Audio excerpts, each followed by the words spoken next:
La séduction, c'est un sport. Tu vois, on dit des fois que la masturbation, c'est un sport qui rend sourd. C'est faux. Eh bien, la séduction, c'est un sport aussi.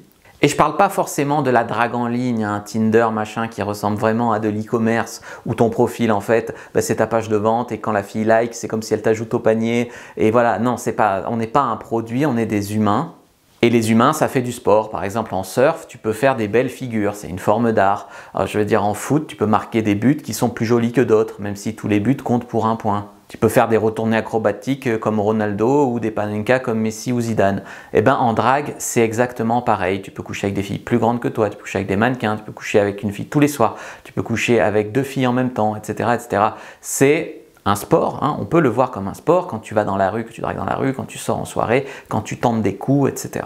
Et puis le mieux du mieux, c'est que c'est un sport la séduction, parce qu'après la fin, on baise, et ça c'est du sport. Après, bizarrement, quand une fille dit qu'elle veut se libérer, faire des expériences, ou même ouvrir un compte TikTok qui parle de sexe, eh bien les féministes disent que c'est super bien, mais quand c'est un mec qui fait la même chose, elles vont dire que c'est un gros porc. Mais il faut aller au-delà de ça. Likez, commentez, dites-moi ce que vous en pensez, abonnez-vous au compte, prenez votre fiche dans la bio, moi je vous dis à bientôt. Si vous voulez aller plus loin, voici mon livre.